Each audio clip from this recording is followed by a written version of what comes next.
যে কালা কানুন তৈরি হলো গত 2 তারিখে, এটা সম্পূর্ণ ভারতবর্ষের সংবিধানের বিরুদ্ধে হয়েছে।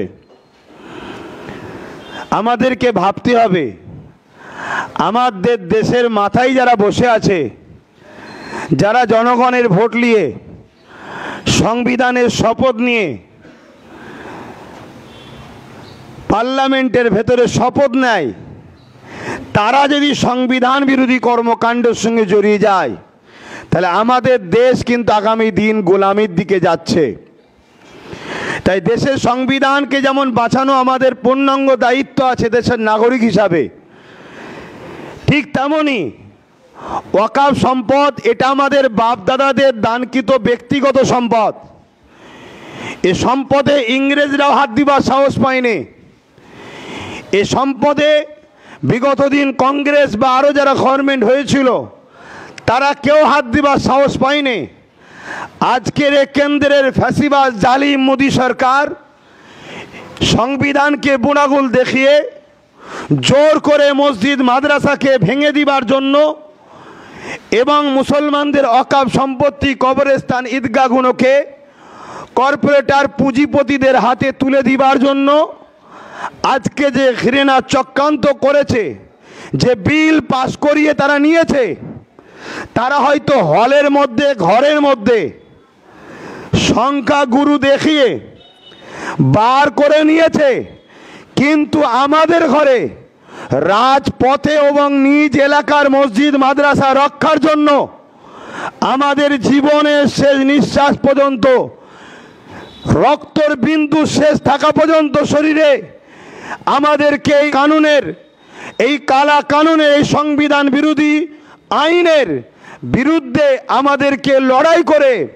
সংবিধানকে যেমন বাঁচাতে হবে, তেমন আমাদের মসজিদ মাদ্রাসা কবরস্থান ঈদগাহ খানকা, আমাদের ঐতিহ্য, মুসলমানের সম্পদ, ভারতবর্ষের বুকে আমরা যে আছি, এই যে ঐতিহ্য, এটাকে বাঁচাবার জন্য আমাদের ঘরে সর্বদিক দিয়ে লড়াই করতে হবে। এতে আপনারা কি প্রস্তুত তো নাকি? জোরে বলুন, প্রস্তুত তো নাকি? আমরা যেমন দেশের জন্য কথা বলবো, দেশের জন্য জান মাল প্রয়োজন যতটা হবে সবটাই কুরবান করব, করেছি, আগামীতেও করব। মানুষের সেবায়, মানুষের জন্য, মানুষের হয়ে নিজেদের জীবনকে আমরা লাগাবো। কিন্তু মনে রাখবেন, দেশ ও মানুষকে ভালোবাসার শিক্ষা দিচ্ছে আমার ধর্ম ইসলাম।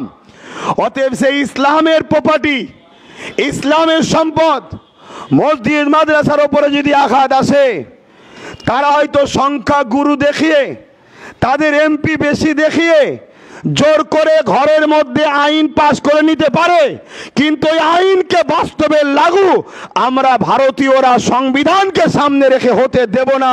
এটা আমরা অঙ্গীকারবদ্ধ হচ্ছি, তাই তো নাকি?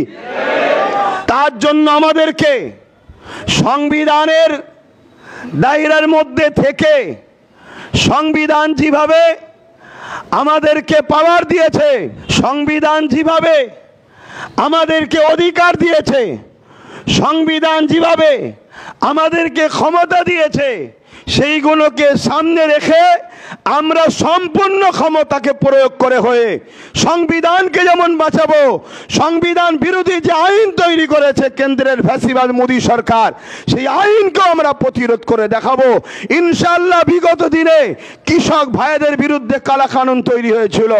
কৃষক ভাইরা হরিয়ানা থেকে শুরু করে একটা রাজ্য থেকে, বিশেষ করে বিহার, হরিয়ানা, কি বলে, পাঞ্জাব থেকে শুরু করে আজকে সে কালা কানুনকে কেন্দ্র সরকার প্রত্যাখ্যান করতে বাধ্য হয়েছে। পুরো দেশের, এটা শুধু মুসলমানের ব্যাপার নয়। একদিকে যেমন মুসলমানদের ওয়াকফ সম্পত্তি ঠিকই, কিন্তু মনে রাখবেন, সমাজকে বুঝান এটা সংবিধান বিরোধী হচ্ছে। তো সংবিধান তো মুসলমানের যতটা, হিন্দুদের ততটা, খ্রিস্টানের ততটা, প্রত্যেকটা ভারতীয় মানুষের দায়িত্ব সংবিধানকে বাঁচানো। আর এটাও মনে রাখবেন, আমরা অনেক তথ্য বার করছি। আপনারা যাদেরকে ভেবেছিলেন যে বিজেপিকে রুকার জন্য অমুক অমুককে দরকার আছে, তারা ওই দিন বিধানসভায়, পার্লামেন্টে যে কি করেছে, এটাও আমাদের দেখার একটু দরকার আছে না নাই? কথা বলুন, দরকার আছে না নাই? তাই কে কে হাজির ছিল, কে কে হাজির ছিল না, যারা হাজির ছিল কি বক্তব্য দিয়েছে, কি কথা বলেছে, এটা আমাদের দেখা দরকার আছে না নাই? কেউ যদি বলে সংখ্যা ওদের বেশি, আমরা কি করব? মনে রাখবেন, জনগণ অনেকে বলছে যারা হাজির ছিল না বা সংখ্যা বেশি দেখে সরে গিয়েছিল তাদের ব্যবস্থা জনগণ পাবলিক নেবে। প্রয়োজন হয় পাবলিক আগামী দিন জুতো পর্যন্ত ছুটবে, এরকমও খবর পাওয়া যাচ্ছে। কেন? কার সংখ্যা বেশি দেখার দরকার নয়, আমাদের দেখার দরকার তোমাকে আমরা পাঠিয়েছি কি করতে, তুমি আমাদের সমস্যা হলে কথা বলবে, ঠিক না বেটি? এই পশ্চিম বাংলায় কোনো সমস্যা হলে একটা নওশাদ যদি কথা বলতে পারে, তোরা এতগুলো মিলে কি ঘাস কটলি, সেটা আমাদের দেখার দরকার আছে না নাই? বলুন, দেখার দরকার আছে না নাই? সেই জায়গাতে আমাদেরকে এই খবরটাও নিতে হবে, এই বিষয়টা আমাদেরকে জানতে হবে। হ্যাঁ, আমি আবার বলছি, আগামী দিন যদি সত্যিকারের কেউ যদি সর্বদিক দিয়ে রাজ্য ও সেন্টার উভয় জায়গার ওয়াকফকে উদ্ধার করার জন্য যদি এগিয়ে আসে, আমরা আহলে সুন্নাত ওয়াল জামাত তাকে সাপোর্ট পূর্ণাঙ্গ করব। আপনাদের মতামত কি? আর একটা পয়েন্ট যেটা বললাম মাথায় রাখবেন, একটু চোখ খুলুন।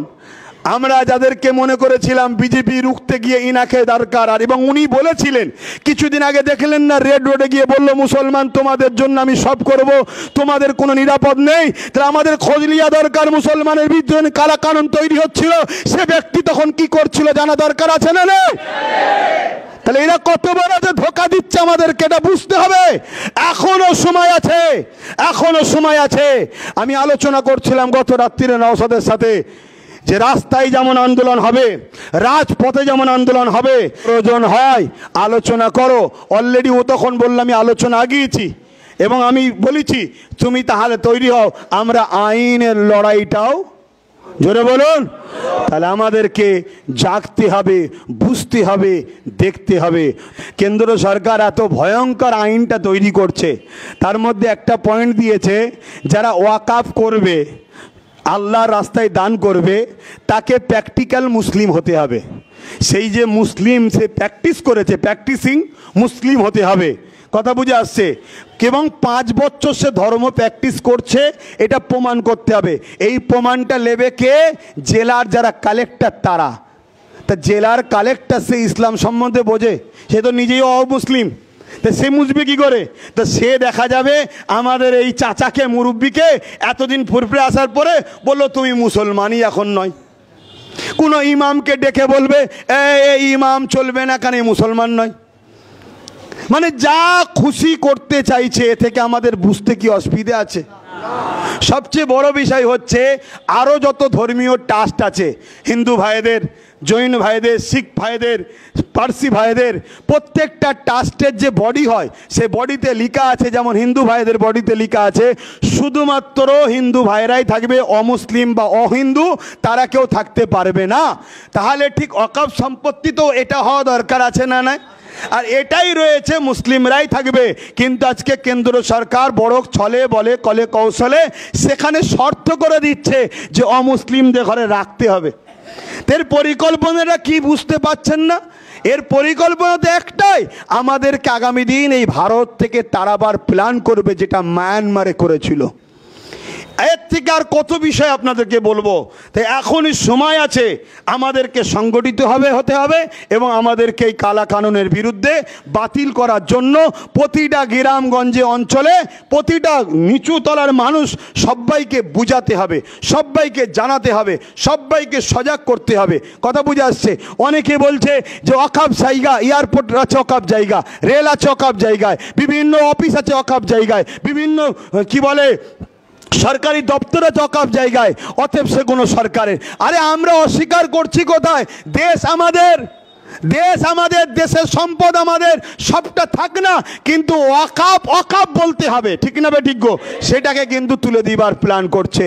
আর খুব ভালো করে শুনবেন, আমি আর একটা তথ্য আপনাদের বলে যাই, আমার পশ্চিম বাংলায় ওয়াকফের জায়গার ওপরে সম্ভবত দক্ষিণ দিনাজপুর কোনো একটা জায়গায় ওয়াকফ সম্পত্তির ওপরে বিজেপি পার্টি অফিস করেছে। রাজ্য সরকারের সহযোগিতা না থাকলে করলো কি করে?